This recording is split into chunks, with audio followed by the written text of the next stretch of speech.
I've been in a bit of a dilemma with my neighbours recently. We've had our first noise complaint with the parrot. It was inevitable, wasn't it? I don't think he's that bad, honestly. Don't get me wrong, he has his moments, but when it gets to night time, he shuts up. And the majority of the time, he's just standing there with one leg tucked in saying, Alexa, Alexa. Alexa. I'd be upstairs and all I'd hear is the Alexa saying, sorry, I didn't quite get that. But yeah, the neighbours said they could hear the whistling. They even pulled out the old, oh, I've got an ear infection as well.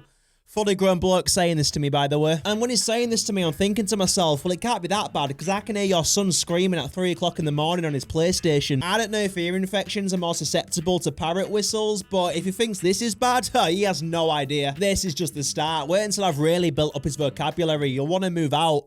Parrot's doing good, by the way. I'm looking at getting him in the video soon, so get ready for that. I say get ready for it. I don't think I am. Anyways, what we doing? We're watching more Nightmare Neighbours. You lot seem to enjoy the first one, as did I, so I thought, why not? I'm probably going to make this a series, to be honest. I enjoy watching other people's neighbour problems. It takes my mind off my own.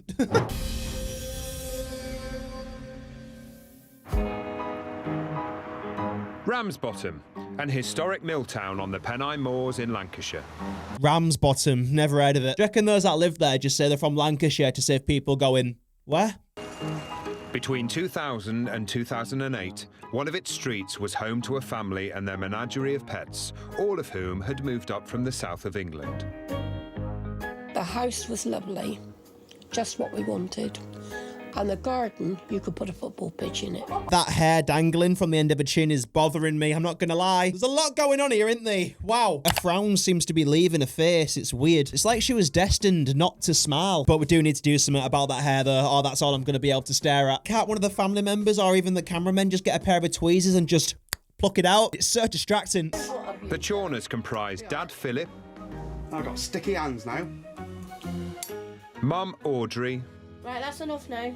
24-year-old Emma. Oh, she's smoking in the house, you fucking tramp. To be fair, though, the smoker's probably the most pleasant thing to smell in the shithole. Can't see these lot being a fan of the shower, can you? It's not even worth mentioning a bath, is it? It's just empty. You're only meant to have a couple of pieces, not the whole thing. Oh, shut up. Yeah, shut up. I think it's pretty evident to see you're not a couple of pieces kind of family. Oh, I think that's spam as well. Just another stench added to this fucking toxic wasteland. Just look at the walls as well and all the shit just everywhere. Just no care at all, is there? How do people live like this? I don't get it. 26-year-old Sam. Sammy! Sandwich. Oh, the carpet's soaked! Yeah. Terrier Jenny. She's disappeared in between her boobs. That's just wrong. Okay, just nearly killed your dog. Did you see it try and get out? It was like, fuck, no, help me. That'd be like a canyon caving in on you. Jenny got a lucky escape there. Again, though, look at the state of the walls, and it's kind of hard to gauge the size of this room because it could be quite spacious for all we know. And a cockatiel called Billy. Ow! It bit me! Get him. Move it. Yeah, I fucking would. Notice how Billy has perched himself on higher ground because he saw what happened to Jenny with that fucking booby trap. And Billy knows if that was him in that position, he's not making out alive. So Billy's just like, yeah, fuck that, I'm staying up here. Keep your tits and your greasy hands away from me. And I'm not being funny, right, but smoking in the house whilst you've got a bed is a bit of a piss take. I hope Billy at some point in his life finds an opportunity to escape through an open window. So then he can finally spread his wings and smell some fresh air instead of smoke, spam and BO. BO is just a guess, but some people's luck just has a smell and I can smell them, unfortunately, and it's BO. Us as a family, we're just caring. We're a very close family. Friendly, that's it. That's what we are, friendly. I'm not buying it. Friendly people don't look like that. You smoke indoors, I've seen the state of your walls, and you eat spam, and you want to try and tell me you're a caring family. If your bird and dog could talk, they'd be telling us a lot different. If you had Django, my parrot, it'd tell you how it is. And at the end of it, just throw in a cheeky, Alexa. At first, the new family were barely noticed by locals, including Stuart Johnson, the ex-chair of the Residents' Committee. If a family like that moved near me, I'd spot them straight away. And the only one of their neighbours willing to be on camera. The first impressions of the Chawners basically was pretty quiet. They seemed to spend most of the time in the house. You would only see them. Fuck me, look at the kitchen. Look at the kitchen. I'm just imagining all of the food that's probably out of date on that kitchen side, but they'll never know because they can't be bothered to get off their ass and check. Remember, this is the kitchen of a loving and caring family. Getting in the car, going out shopping. But it wasn't long before the neighbours began to see a different side to the new arrivals. There wasn't... Look at that, just shit on top of shit. It seemed like the type of people that would fly tip, like leave a mattress in the front garden next to a washing machine. 100%. I remember when I was an apprentice and we used to go to all these shithole houses. I dread going to work because you just don't know what house you're going to turn up to. And 9 times out of 10, it was a shithole. Kitchens like this where there's food and pots all over the side, mold all over the walls, mouse shit in the corners, unwashed clothes everywhere. Yeah, you just didn't want to touch anything. Never mind working the place. It wasn't for me. And the people that lived there would go to you, I'm making a cuphead, do you want one? And I just be like, no. Because I saw one of the cats earlier on the kitchen side licking out one of the cups and I just know they don't wash them. So no. A load of aggravation from day one. It was just incidents started building up over a period of time. And then you started putting 2 and 2 together. Mr. Stuart Johnson was the most ignorant so-and-so I'd ever known. Really? Couldn't tell. You seem so happy. I honestly wonder if it's possible for her to smile because that frown seems permanent. It actually looks like it's been engraved into a face. It's literally leaving a chin. The frown's leaving a chin. As I know, he was the main person to complain. All right, that's fine. Yeah, thank you. A few weeks after moving in, the arrival of the family's loudest member, their beloved Pooch, was to mark a turning point in community relations. It seems like it's trying to escape. I don't speak dog, but them woofs sound a lot like help to me. I think it's also fair to assume that these letters are never getting read, because that would involve actually bending over and picking them up, and this family said bye to bending over a long time ago. This family don't do that. They sit down and attempt to stand up. Bending over and picking something up, you're pushing it. And once we got Jenny, our neighbour complained about her barking 24 hours a day, which was never true. Do you know, when that window being open, that made the dog worse. Yeah, that's a lot. Fucking hell, have you heard it? Ha, no. I'd be giving him a knock if that's all I could hear. I can't be dealing with that. It's always the small dogs as well, innit? You never get a Labrador doing this. These small dogs just have them barks that travel through your body. And for the neighbours, who chose not to be identified, it was hell. This dog was a nightmare. It could often be the first thing I would hear in the morning and the last thing at night. It was relentless. Get out the window!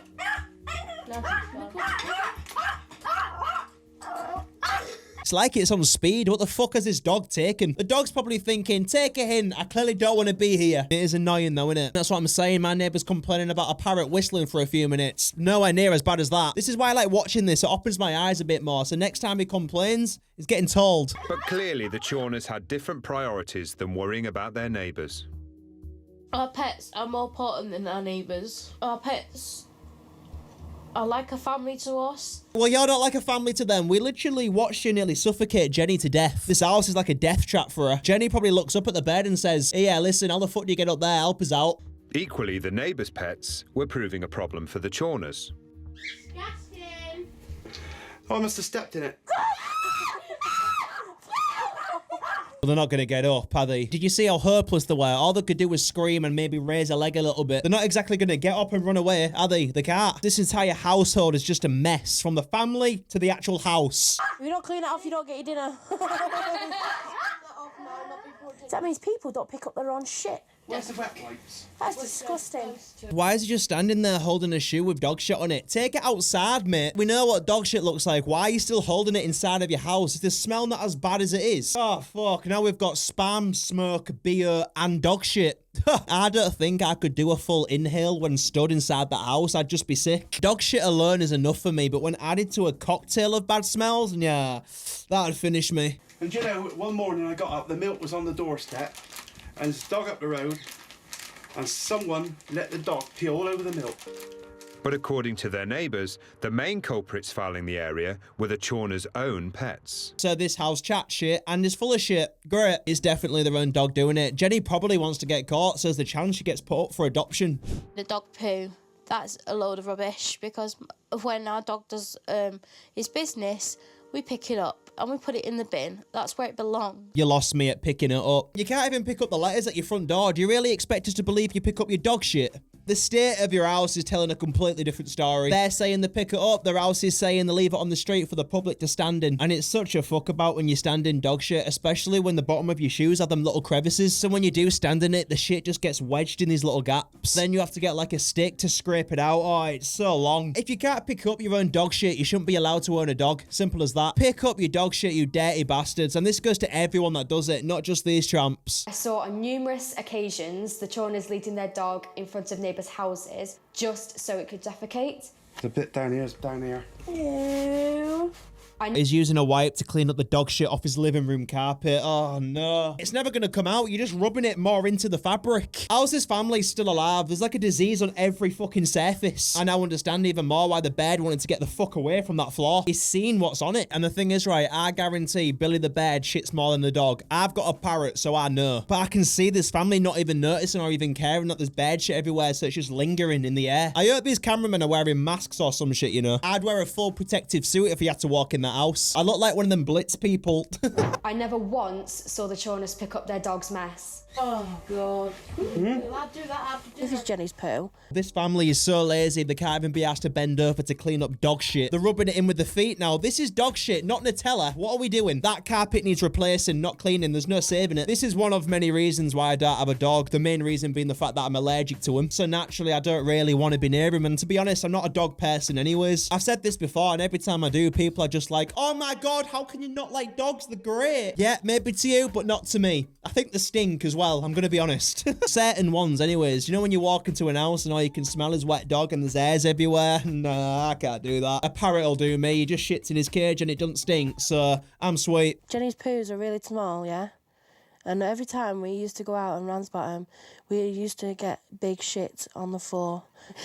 Jenny does a turd about that small. Imagine the size of air shits though. Who? Who's to say they're not planting the fat ass on the grass because they don't have the ability to actually run to the toilet when they're busting for a shit. So I reckon no matter where they are, they'll have to just do it there and then, or they will just end up shitting themselves. You'd think a gypsy would have been around your neighbourhood doing rag and bone and his horse has just left big shits along the street. Which happens, by the way. Can't gypsies pick up the horse shit? I'm just saying, surely bring like a spade and a bucket. Horses have big shits and it stinks. What is it with people are not picking up the pet shit? It wasn't just the Chorners' pets their neighbours had an issue with. It was also their favourite pastime. What, eating? I'm going to watch Supermarket Sweep, Deal or No Deal, fall in the bed, and then come dine with me, and that'll swing right round then till 6 o'clock for the news. Is that your day planned, is it? Just, wow, filled of activities. I'm not saying there's anything wrong with watching telly, but when this is all you do, all day, every day, this is what happens. You become sofa-bound. Look, she's got 2 plates stacked up next to her. You know they're never going to get cleaned, ever. They're going to get reused or forgotten. Even just the plastic bottles behind her, boxes, all the paper on the windowsill. But who cares? Deal or no deal's on soon. That's what the landlord should have said to them when applying for the house. No deal. Yes, television is my most important thing in life because there's not much else I can do now. Whoa, what a depressing sight. It's like the house is going down with her. Everything in this scene has given up. Stairs are on the way out, the walls are melting, and I mean, where the fuck do you begin with there? My God. How would you even let it get to that? Even if I was like half that size, I'd be saying to myself, okay, I need to sort some out now. This is getting bad. But she's now actually the same width as the staircase, and she's saying, yeah, TV is all I've got. There's not really much I can do now. Behave. You're only like that anyways because you refuse to do anything else. It didn't just happen overnight. Is my Yours light is still on lit now? up. No, yours is still lit up.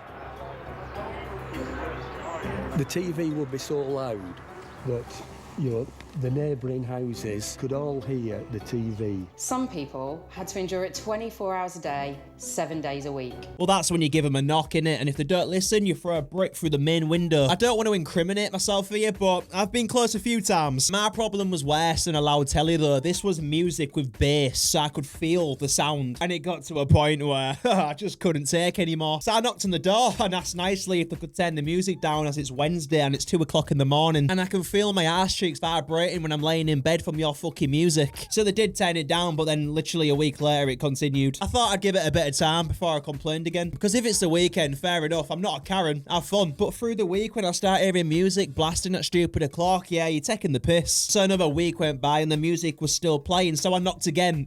But this time with a bit more attitude, saying, nah, I meant it. And he was trying to be like real nice to me. He was inviting me into his house to show me his lizard. He had a lizard in his house and I'm thinking, the lizard's not the problem, mate. If anything, Take notes. To be fair to them, they did turn it down, and thank fuck they did, because the next option I think would have got me in a lot of trouble. It'd just be a mugshot of me on the internet forever, and I can't be having that. I want to live a life mugshot free. Fed up with the racket from the Chorners TV apparently blaring out constantly, the residents logged their complaints with the council.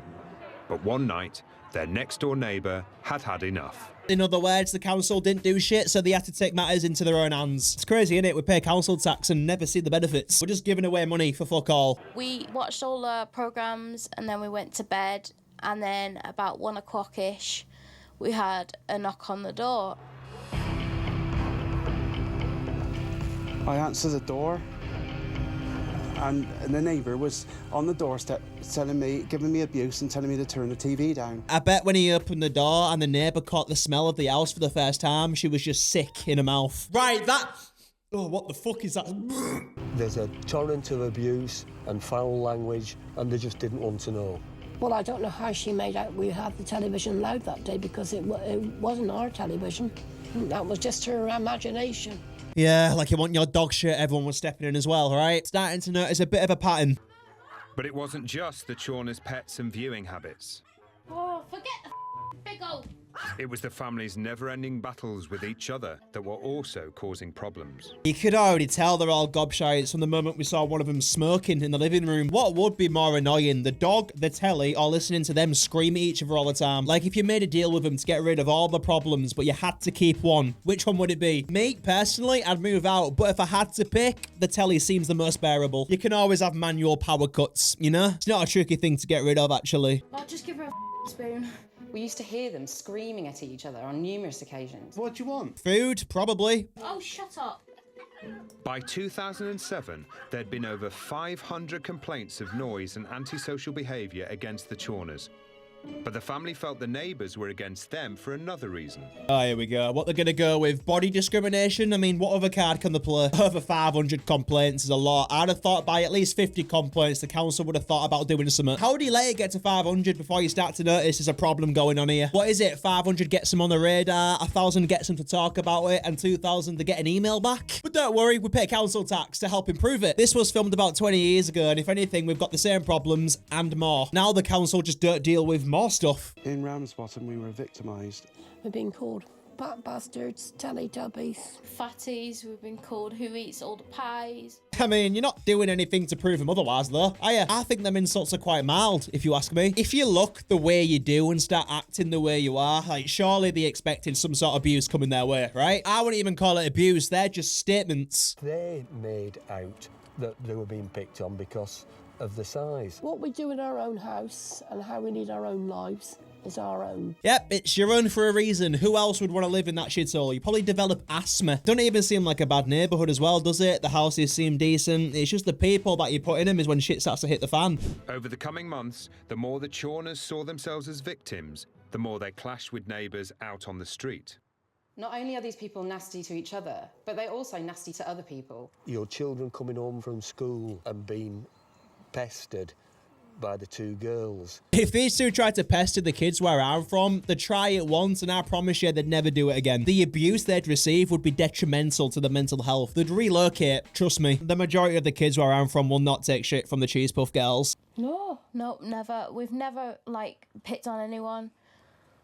We've never done nothing. Kept ourselves to ourselves. Yeah.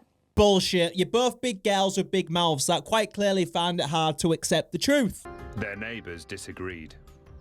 We got screamed at. They used to throw things like bricks out of windows. The police were called on multiple occasions regarding the screaming. They used to throw bricks out the windows. I'd be rubbing my hands together if they did that to me because I'd launch it straight fucking back.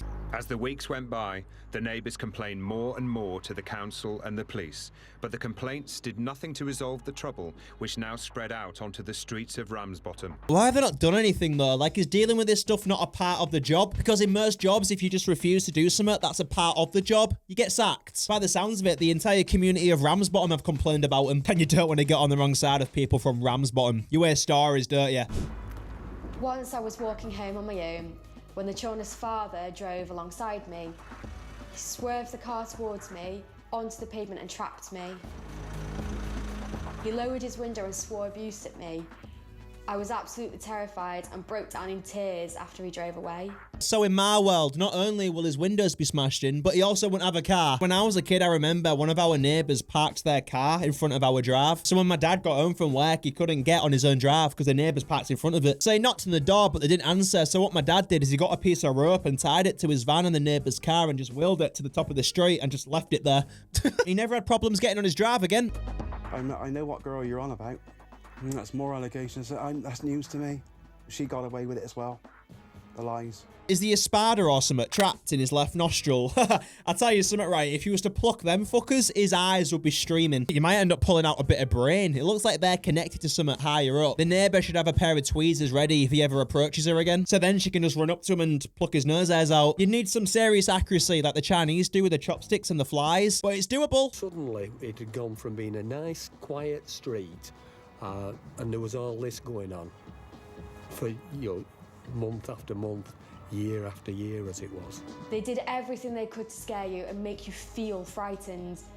The less people on the street, at the time, the worse the abuse would be. It was terrifying. What could they do though? Like, people of that size are limited to a few movements. They're not exactly going to chase after you, are they? And if they do, just walk away. You'll outpace them. I feel like she's exaggerating a little bit, but I'm going to be honest, that guy with the spider up his nose, I can see how that would be terrifying for any woman in the middle of the night. You'll see the nose hairs in the shadow just approaching. The dispute between neighbours was about to escalate and become physical. It was only a matter of time, wasn't it? I don't think anything should escalate to violence, but when you push people to the limit, it becomes human nature for some people to kick your head in. I'm interested to know how physical this got. Well, we was walking our friend's dogs down the street, our older house, and we had this gang come towards us. About four pushed me away. They grabbed hold of you, yeah. They pinged me back. Must have been a pretty strong guy if he pushed her away. Like, imagine a kid tried to push them away. It'd just be like pushing into a wall. So, they started asking what my mum and dad's names are. yeah. They started calling our dog. Now, I don't want to jump to conclusions because we already know these two are full of shit. They must have said something to him for it to get physical. Remember, this is the streets of Ramsbottom. They don't fuck about. I was across in my front room, and I heard a bit of kerfuffle outside. Kerfuffle. I'll let it slide, I don't mind you. Across, and the two Chowner girls were stood here, right in front of the wall. I gathered the one sat on the wall because, well, it's still up. It's an old wall. As I walked round to the front door to come across and see what the trouble was, I heard a scream. The suspense is killing me. It's the way he talks. It's like at the end of every sentence, he leaves you on edge. Get it out. Come on. She just punched me in the face. And I just got really angry.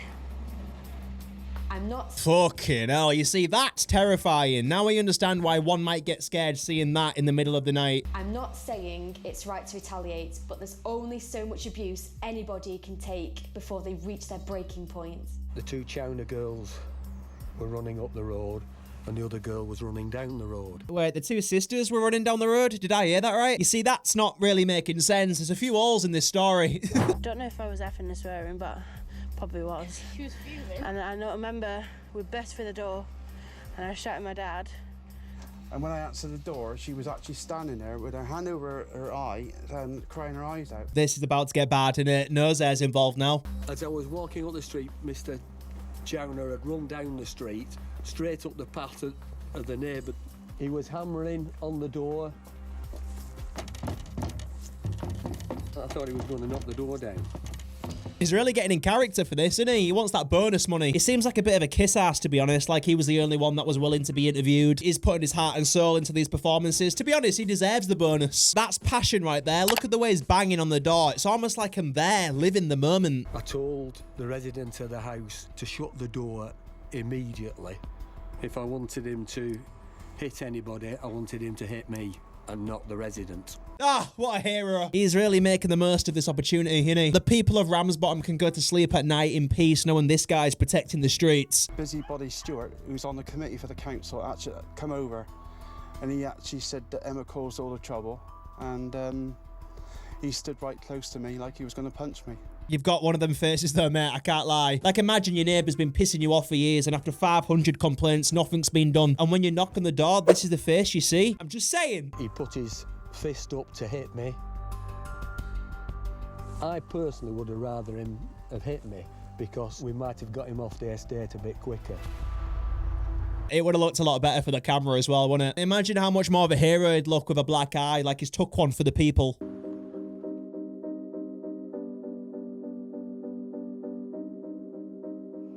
It makes me feel sick looking at it because I had to go through this and still get evicted from the house. It's a bit of a shiner, that, isn't it? I don't like how she's trying to play the victim here, though. Like, this is a two-way argument. One black eye don't make all the other shit disappear. Not only are these people nasty to each other, but they're also nasty to other people.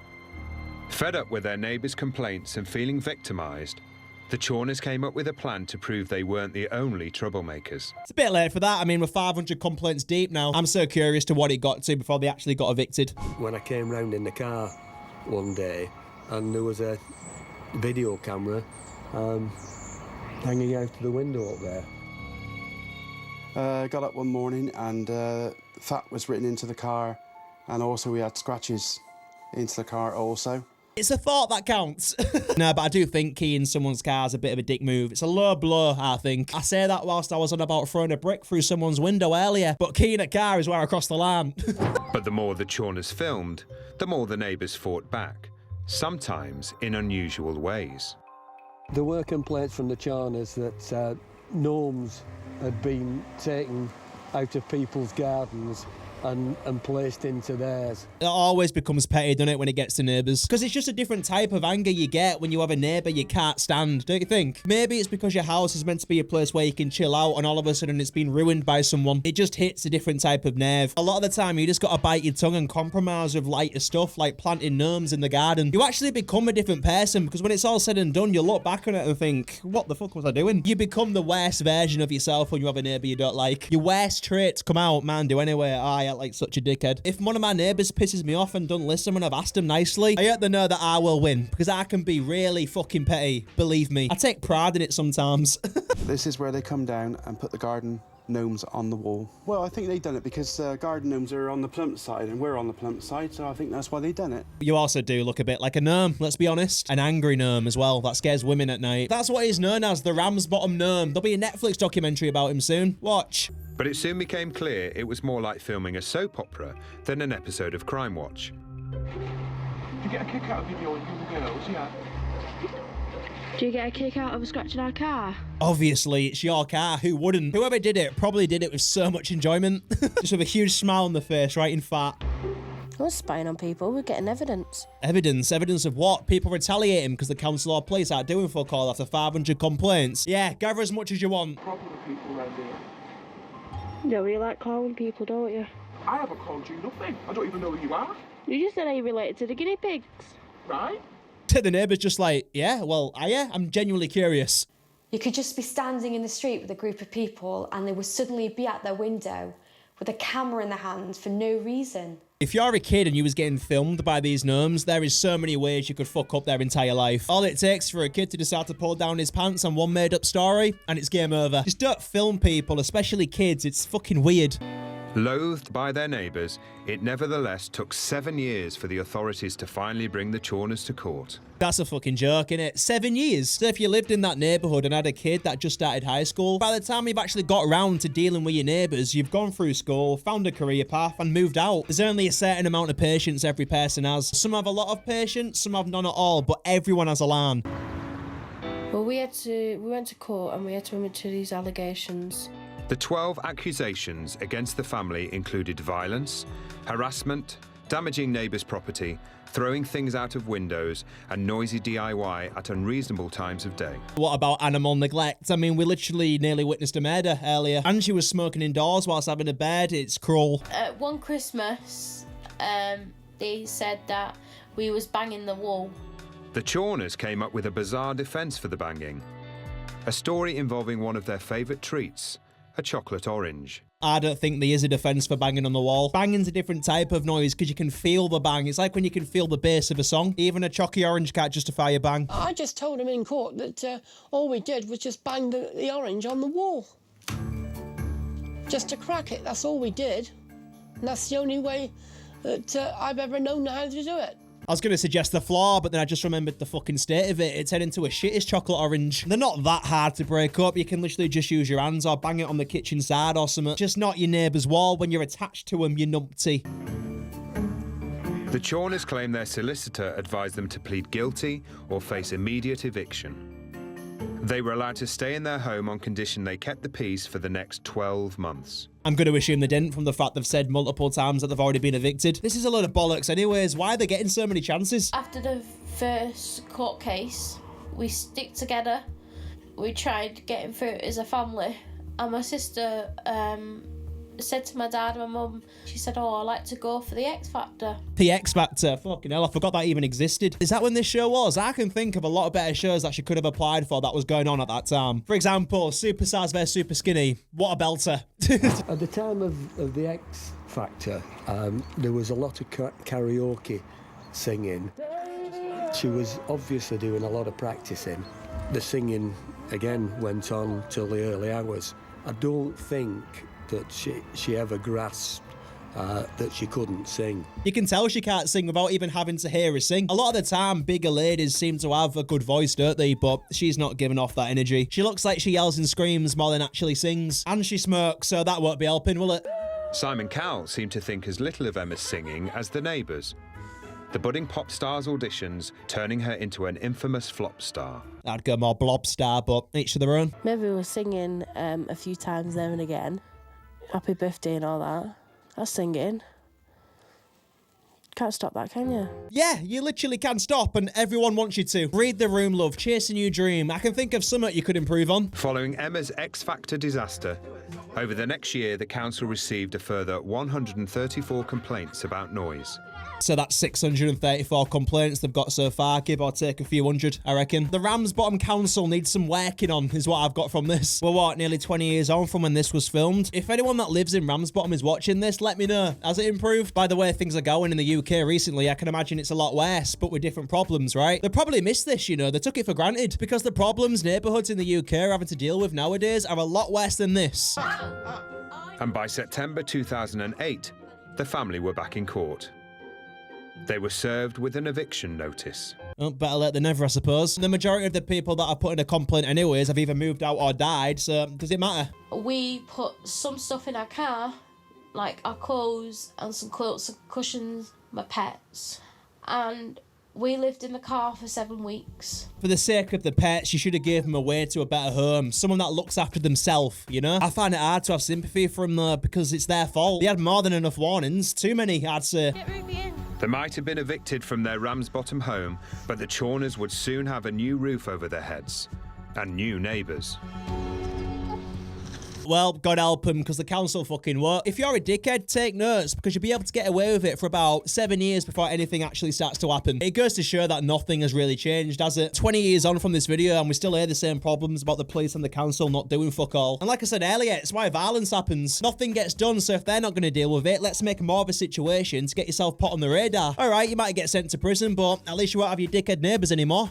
Anyways, best call it a day there. I've got a little update actually regarding the UK trip that I've got planned. I've bought a car now. I figured if I'm going to travel across the country, a car might come in handy, because fuck travelling by train. Nah, I'm not doing that. I think I'd end up spending one of the nights sleeping on the railway tracks. That'd be like an unhealthy amount of time spent on public transport. But yeah, I've got a car now, and I've got a lot of other stuff planned as well, so just keep an eye out, yeah? There might be some random unexpected shit coming, you know what I'm like. But anyways, I'm off to go and expand my parrot's vocabulary. I'm going to teach him to say my neighbour's name, so throughout the day he just hears it constantly. I'll see you all soon.